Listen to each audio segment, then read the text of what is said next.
Selamat datang kembali saya ucapkan kepada seluruh mahasiswa mata kuliah pengolahan citra.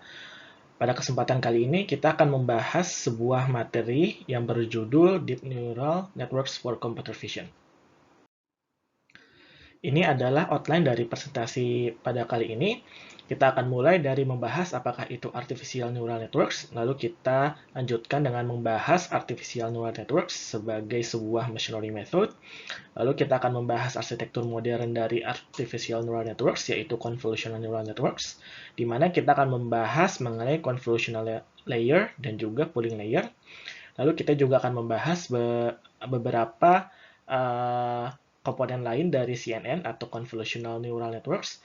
Lalu kita akan membahas neuroscience di balik penggunaan convolutional dan pooling layers di CNN.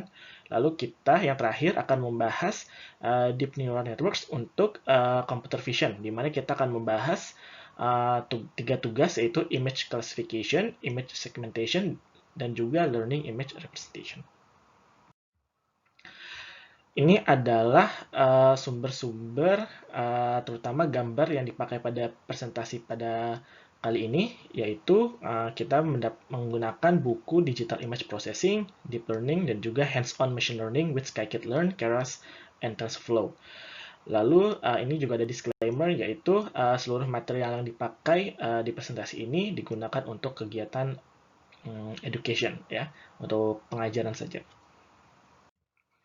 Baik, mari kita mulai dengan membahas topik pertama, yaitu apakah Artificial Neural Networks. Mungkin pertanyaan awal yang kita miliki adalah kenapa disebut Artificial Neural Networks. Jadi, model ini didasarkan atau terinspirasi dari jaringan neurons atau sel neuron yang ada pada dalam tubuh manusia terutama, ya, yaitu adalah neuron. Jadi kalau misalnya kita lihat di gambar sebelah kiri ini adalah gambar dari single neuron, jadi jaringan saraf, ya, sebuah sel yang membentuk jaringan saraf yang ada pada tubuh manusia. Nah, kalau misalkan bisa kita lihat di sini ada sel body, lalu kita juga di sini ada lihat ada dendrit, ya. Di sini ada dendrit, lalu ini ada axon, dan ini ada tempat synaptic terminals, ya. Jadi kalau misalkan kita gambarkan informasi dari saraf sebuah saraf di tubuh manusia ataupun di biasanya hewan, ya, arah informasi atau impuls itu datang dari dendrit, di mana dendrit ini juga berhubungan dengan sel neuron lainnya, lalu diteruskan ke sel body, dikomputasi, lalu ada informasi diteruskan ke axon, lalu diteruskan kembali ke sel neuron berikutnya melalui synaptic terminals ini. Nah, ini adalah gambaran dari koneksi-koneksi atau jaringan dari neuron yang kita miliki di dalam otak, ya, di mana di human cortex. Jadi kita bisa lihat ini adalah tempat kita sel neuron itu menerima rangsangan, lalu informasi itu diteruskan ke dalam dan ke mana ke otak itu menggunakan axons, lalu diteruskan ke sel neuron berikutnya. Nah, di Artificial Neural Network sendiri atau ANN, kita memiliki sebuah model yang paling sederhana, yang bernama perceptron.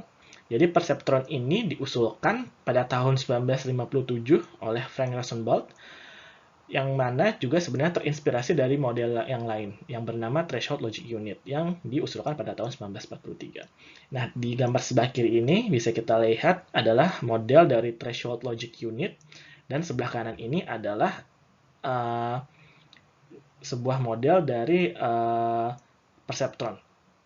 Ya, perbedaan sebenarnya yang terbesar dari TLU dan perceptron adalah biasnya. Jadi kalau misalkan di TLU modelnya menerima hanya input saja, ya. Jadi kalau misalkan kita memiliki sebuah input vektor X di mana terdiri dari X1, X2, dan S3, ya, maka langsung diteruskan dan dihitung weighted sum-nya menggunakan weights yang sesuai jumlahnya dengan jumlah input.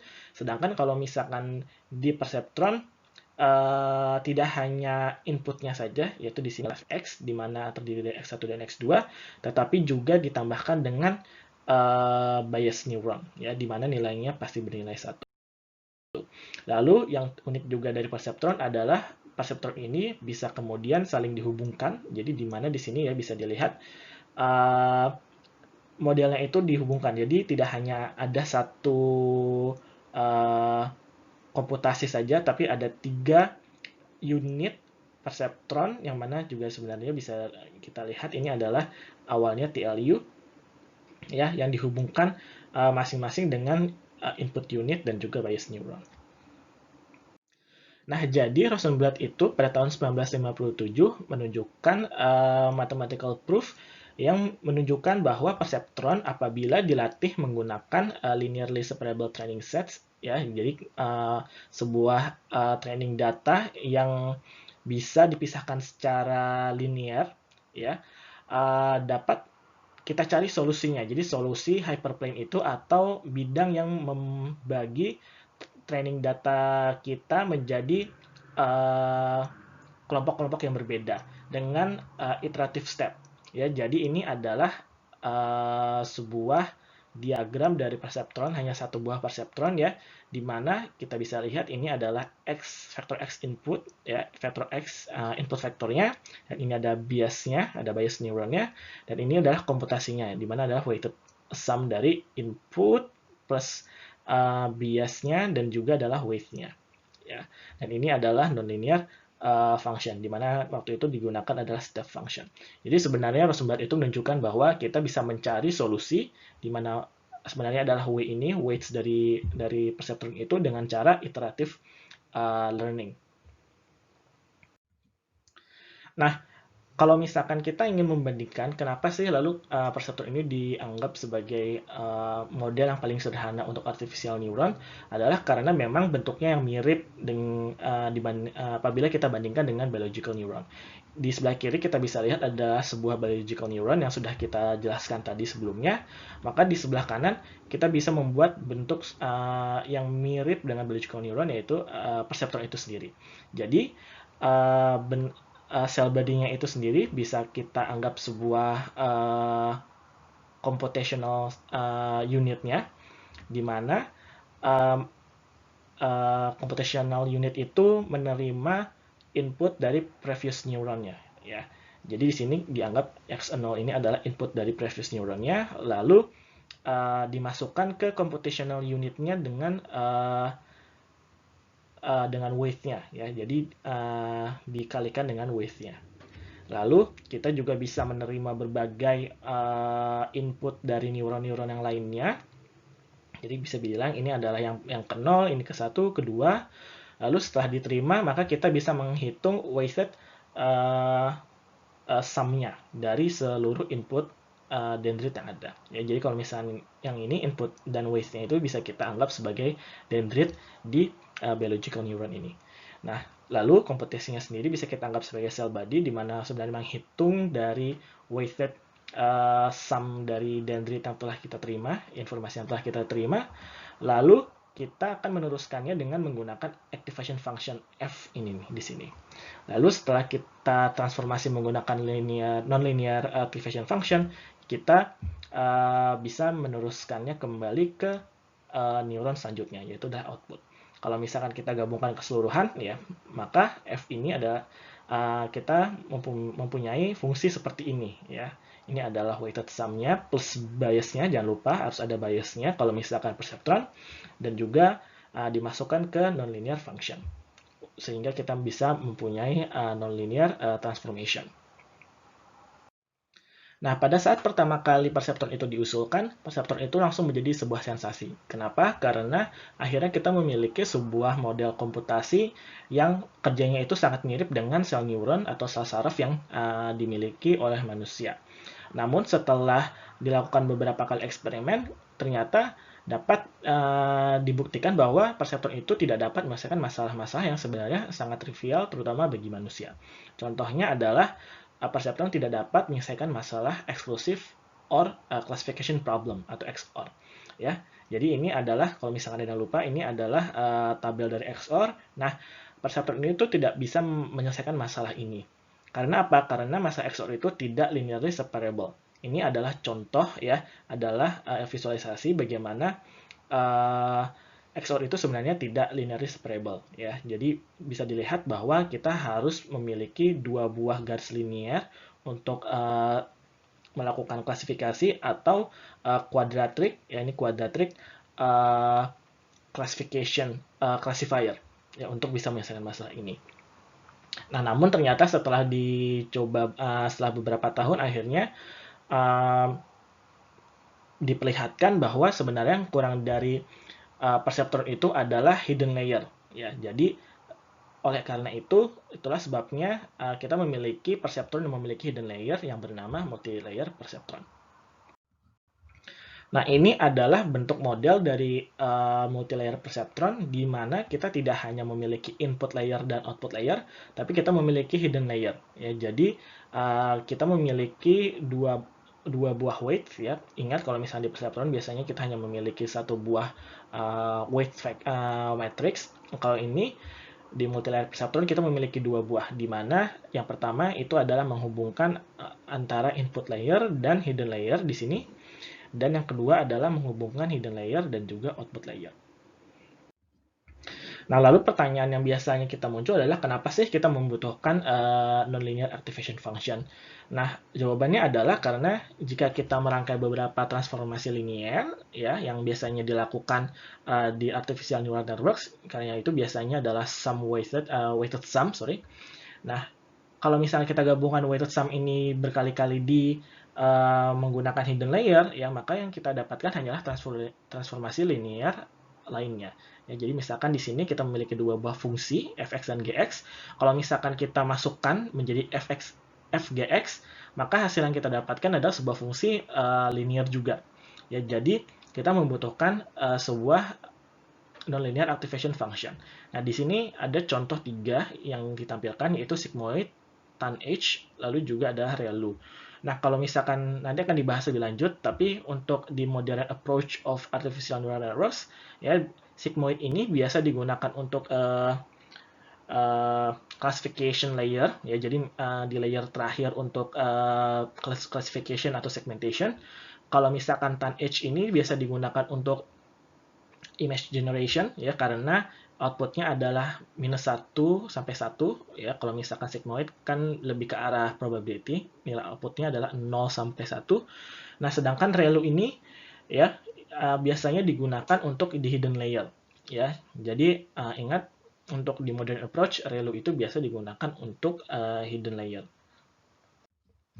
Nah, lalu ini adalah sebuah visualisasi bagaimana MLP bisa menyelesaikan permasalahan XOR classification problem. Di sini bisa kita lihat ini adalah original space di input ya untuk XOR classification problem, di mana masalahnya itu tidak bisa kita selesaikan dengan menggunakan linear transformation. Nah, akan tetapi kalau misalkan kita menggunakan MLP, di mana di sini ada sebuah hidden layer ya, maka pada dasarnya MLP ini mentransformasi XOR classification problem itu di hidden layer ini. Ya, jadi kalau misalkan kita coba visualisasikan apa yang terjadi di hidden layer ini, maka bisa kita lihat sebenarnya XOR classification problem itu terjadi transformasi yang tadinya tidak linearly separable menjadi linear separable. Ya, jadi misalkan di sini tidak bisa garisnya itu seperti ini ya, harus ada dua buah tidak linear. Kalau misalkan di sini dengan mempunyai garis seperti ini kita bisa menyelesaikan permasalahan XOR classification problem dengan linear hyperplane. Nah, lalu kenapa sih MLP ini kemudian sangat populer digunakan terutama pada 2 dekade ke belakang ini? Salah satunya adalah karena model ini bisa kemudian cukup dicari solusinya dengan efektif menggunakan backpropagation dan gradient descent, walaupun untuk modern approach-nya kita menggunakan optimization method yang kemudian lebih baik dan lebih cepat untuk menghasilkan atau mencari solusinya. Lalu kita juga bisa membentuk arsitektur dari MLP itu sesuai dengan apa yang kita butuhkan. Karena apa?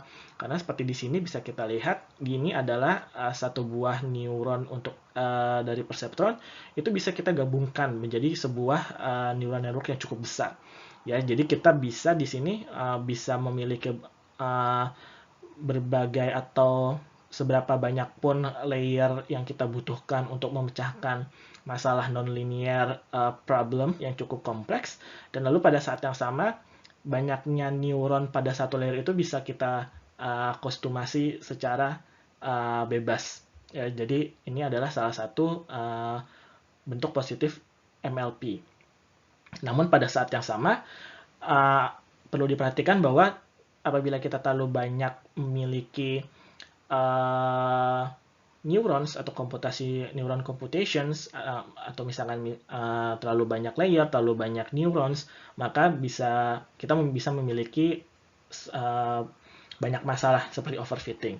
Jadi pada dasarnya deep neural networks yang biasa digunakan atau digunakan sekarang itu lebih ke arah menyelesaikan permasalahan-permasalahan yang dimiliki oleh MLP, ya seperti overfitting, lalu vanishing gradient problem dan sebagainya. Nah, ini adalah yang terakhir yang ingin saya sampaikan, bahwa Artificial Neural Networks itu atau ANN memiliki berbagai macam bentuk arsitektur yang sebenarnya tidak mungkin kita bahas semuanya di materi kuliah pada hari ini. Jadi kita akan melihat hanya beberapa saja, lalu juga kita hanya akan fokus dari konsep dasarnya, kenapa sih ANN, terutama Convolutional Neural Network atau CNN itu kemudian sangat aktif digunakan di penelitian computer vision saat ini. Baik, terima kasih.